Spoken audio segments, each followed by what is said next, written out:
Liga aí. Ligou? Mas é pra ligar onde? Na verdade, é claro. Ah, é? Tem que ser ligado na verdade. Ligado na verdade.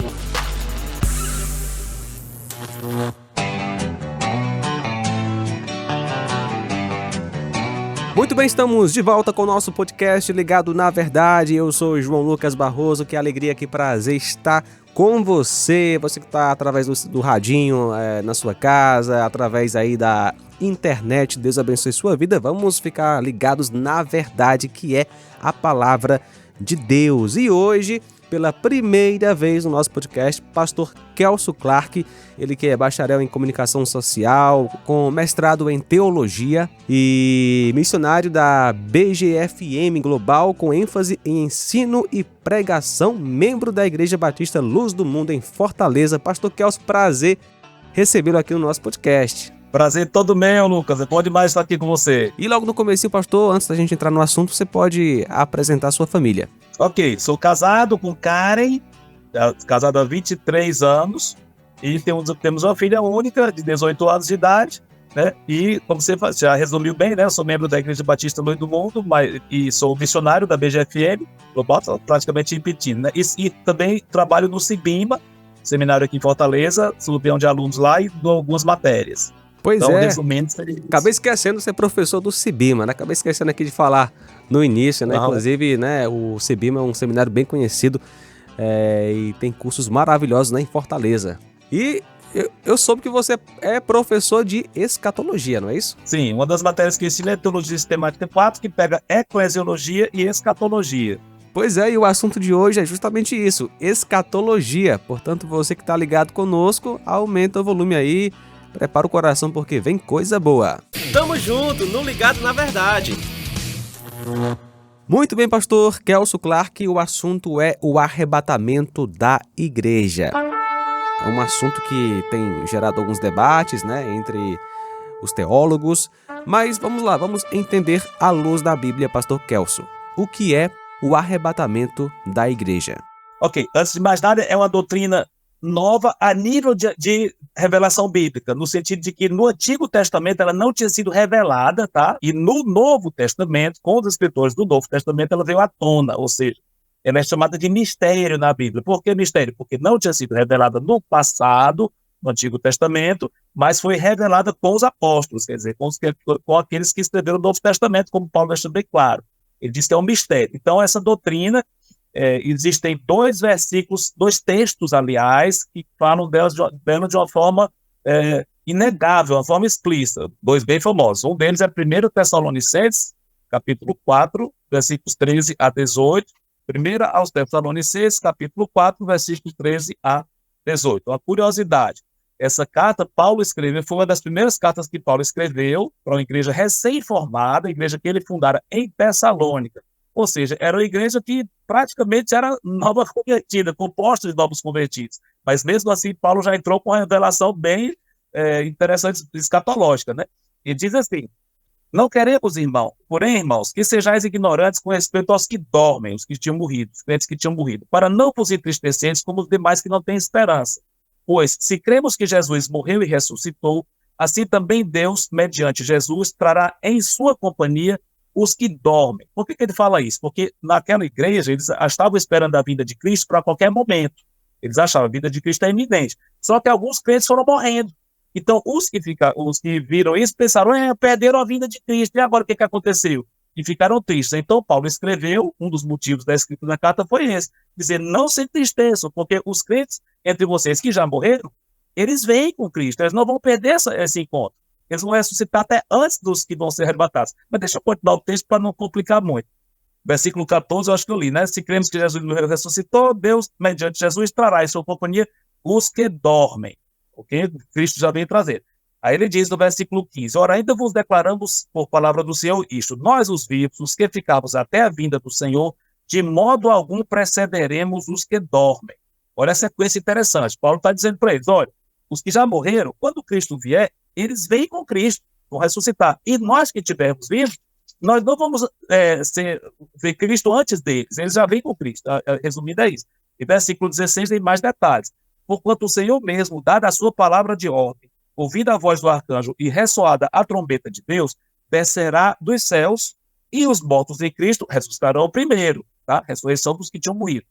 Depois nós, os vivos, os que ficarmos, seremos arrebatados juntamente com eles entre nuvens para o encontro do Senhor nos ares e assim estaremos para sempre com o Senhor. Consolai-vos, pois, uns aos outros com estas palavras.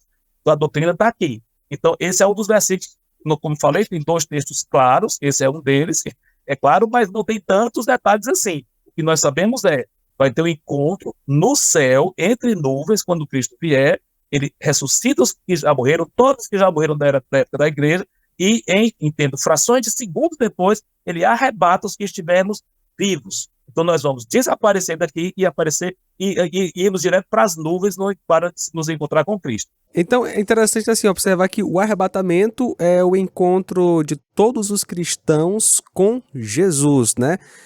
Porque assim, quando o crente morre, ele já está com Cristo, mas ali é a união de todos que fazem parte da igreja, né? Já em corpo glorificado com a pessoa de Jesus, não é isso? Isso, você quando começa a questão do corpo, porque é exatamente isso. Porque quando o crente morre hoje, ele vai direto para a presença de Cristo, mas vai sem o corpo. A pessoa morreu, a alma vai para a presença de Cristo. A alma barra espírito, não vou entrar nessa questão de dicotomia, tricotomia, outra ação. Mas seja o que for, a parte imaterial, o nosso ser invisível, vai direto à presença de Cristo. O corpo fica, o corpo parece até compor, já morre, né, acaba, o corpo, mas vai direto. Quando Cristo voltar, vem com todos os que já morreram, né, os crentes da era da igreja, desde o dia de Pentecostes, eles recebem um novo corpo, a ressurreição, e imediatamente após, Cristo nos leva para si, os que estivermos vivos, já com o corpo glorificado, igual aos outros. Muito bem. Tem outro texto que fala sobre arrebatamento? Tem. É 1 Coríntios 15, versículos 51 e 52. Paulo escreveu isso poucos anos depois, 3 anos depois daquela carta aos Tessalonicenses, ele escreveu essa aqui, e os irmãos da igreja de Corinto estavam com um problema que estavam duvidando da ressurreição. Não existe ressurreição. Paulo diz, como é que não existe ressurreição? Claro que existe. Cristo ressuscitou ele. Então, esse capítulo inteiro é bem interessante, Paulo argumentando sobre a ressurreição, a necessidade da ressurreição de Cristo e nós. Então, nesse momento aqui, ele fala sobre a nossa ressurreição, que vai ser do arrebatamento. Eis que eu vos digo um mistério. Nem todos dormiremos, ou seja, nem todos morreremos, mas transformados seremos todos, no momento, no abrir e fechar de olhos, ao ressoar da última trombeta. A trombeta soará, os mortos ressuscitarão incorruptíveis e nós seremos transformados. Aí ele continua. Porque é necessário que este corpo corruptível é que se corrompe, se decompõe, se revista da incorruptibilidade, ou seja, vai ser glorificado, não se corrompe mais, não envelhece, não adoece, e que o corpo mortal se revista da imortalidade. E quando esse corpo corruptível se revestir de incorruptibilidade e o que é mortal se revestir de imortalidade, então se cumprirá a palavra que está escrita. Tragada foi a morte pela vitória. Ele continua. Então, esse corpo glorificado que nós vamos ter, né, nesse momento do arrebatamento da igreja, ele é semelhante ao corpo de Jesus quando ele ressuscitou, não é isso? Perfeitamente. Inclusive, Paulo, em outra carta, ele fala disso explicitamente. Mas depois de ter escrito essa carta aos Coríntios, mais ou menos uns 5 anos depois, ele escreve, ele já preso em Roma, ele escreve para os filipenses, a igreja que ele fundara em Filipos. Filipenses 3, versículo 20 e 21, olha que coisa interessante. Pois a nossa pátria está nos céus, de onde também aguardamos o Salvador, o Senhor Jesus Cristo, o qual transformará o nosso corpo de humilhação para ser igual ao corpo da sua glória, segundo a eficácia do poder que ele tem de até subordinar-se todas as coisas. Esse versículo também fala do arrebatamento, só que ele não está incluído entre os outros dois, porque ele não deixa explícita que vai ter um arrebatamento, ou seja, pessoas que não vão morrer e vão ser transformadas direto, né? Isso ele não fala. É claro que é a mesma situação que a gente viu naquelas 2 outras passagens, mas a gente não elenca essa passagem junto com as outras porque ela não deixa isso explícito, como as outras deixam, mas essa também fala desse evento. Tem que estar ligado na verdade. Pastor, estamos falando assim do encontro do pecador com Jesus, né? Aí fica a pergunta, né? Como é que um pecador merecedor da ira de Deus pode ser arrebatado para o encontro com o Senhor nos ares, né? O que é que garante essa salvação para ele? Ok.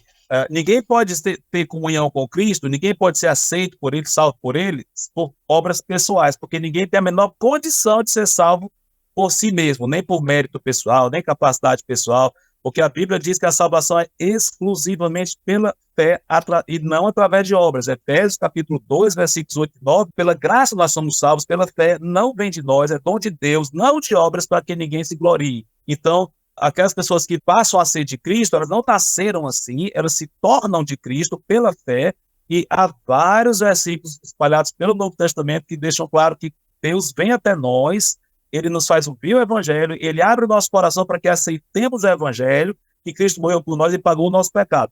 No momento em que alguém ouve isso e crê de todo o seu coração, ali ele é salvo. Então ele passa a ter comunhão com Cristo. A Bíblia fala isso de novo nascimento, compara isso com o novo nascimento. Cristo disse isso em João capítulo 3, conversando com Nicodemos, um fariseu. Né? Então, o novo nascimento que ocorre quando alguém se entrega a Jesus Cristo, isso é uma vez por todas na sua vida. Ou seja, ninguém vai ser arrebatado por mérito próprio, mas sim por aquilo que Jesus fez na cruz por nós, né? Sabe aquela história que a pessoa fala, poxa, eu tenho que estar preparado, senão se Jesus vier hoje eu fico, né? Tem gente que tem medo de ficar se Jesus voltar hoje. A pessoa tem que lembrar que a nossa salvação se baseia na pessoa de Cristo, não é nas nossas obras. O arrebatamento vai acontecer só quando é salvo, não é que o arrebatamento é igual à salvação. Salvação é igual matematicamente ao arrebatamento. Não, são, digamos, dois aspectos diferentes. A salvação ocorre quando alguém se entrega a Cristo, essa pessoa é salva. Exatamente. Então, quando ela morrer, ela vai para o céu. Se o arrebatamento acontecer antes dela morrer, ela vai para o céu sem morrer, mas é salva. Mas a conversão ocorre independente do arrebatamento, é claro. Ela ocorre algum dia da sua vida, quer dizer, seja você sendo arrebatado ou morrendo antes e sendo ressuscitado na ocasião do arrebatamento, a salvação ocorre na hora que alguém se entrega a Cristo, né? Então, todos os que se entregam a Cristo estão em condições completas de serem arrebatados, ou se morrer vai ser salvo, ela já é salvo. Quem se entrega a Cristo vai estar com ele ou por ocasião da sua morte ou por ocasião do arrebatamento. Agora, pastor, para a gente encerrar, como a doutrina do arrebatamento da igreja fortalece a nossa fé, a nossa caminhada cristã?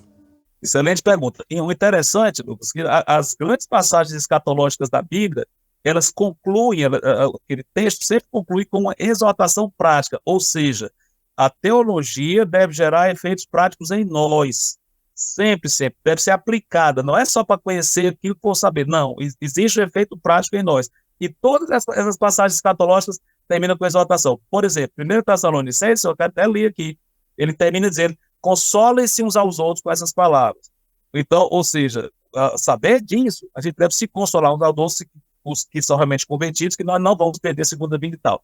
Outro ponto é que, por exemplo, na outra passagem que nós vimos em 1 Coríntios, Paulo conclui aquele texto dizendo assim, um versículo muito famoso, muito conhecido.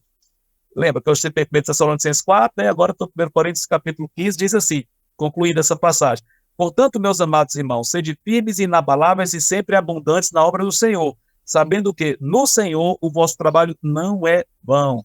Ou seja, quem é crente sabe que tudo que faz aqui vai ter resultados eternos. A gente não vai ficar não vai ser em vão. De jeito nenhum, a gente pode não sentir a gente pode não ver resultados aqui terrenos, sucesso, coisa assim, a gente pode até não ver, mas se fez uma coisa para Cristo, nós vamos ser recompensados, e a recompensa vem depois do arrebatamento. Muito bem, tem outro texto aqui, pastor, que eu creio que se encaixa também no que você está falando, 1 João 3, 2 e 3, amados, agora somos filhos de Deus e ainda não se manifestou o que havemos de ser, mas sabemos que quando ele se manifestar, seremos semelhantes a ele, pois o veremos como ele é. Todo aquele que nele tem esta esperança, purifica-se a si mesmo, assim como ele é puro. Perfeitamente, muito bem colocado. É outra passagem também que tem tudo a ver com o nosso assunto. Pastor, muito obrigado por participar do nosso podcast. Tem algo a acrescentar para a gente encerrar esse momento? Só dizer que essa é uma doutrina maravilhosa e se alguém não conhece a Cristo como Salvador, nunca passou pelo momento de conversão, faça isso o mais rápido possível, quem estiver nos ouvindo agora, né? Mas eu não estou em condições, eu já fiz muita coisa errada e tal. Não importa, vai do jeito que você está, que Cristo lhe aceita. Mas eu não tenho condições, peça a Ele, peça a fé, é Ele que dá fé, peça e se entrega a Ele, você vai ser salvo. É bom demais a gente viver nesse mundo tão esquisito, o mundo está indo de mal a pior, mas saber que o que quer que aconteça aqui, nossa salvação está garantida no céu com o Senhor Jesus Cristo, com um novo corpo diante do nosso Deus para sempre. É muito bom, dá uma alegria muito grande aqui, podem vir problemas, mas Ele nos dá força para suportar tudo e a certeza de que vamos estar com Ele em breve.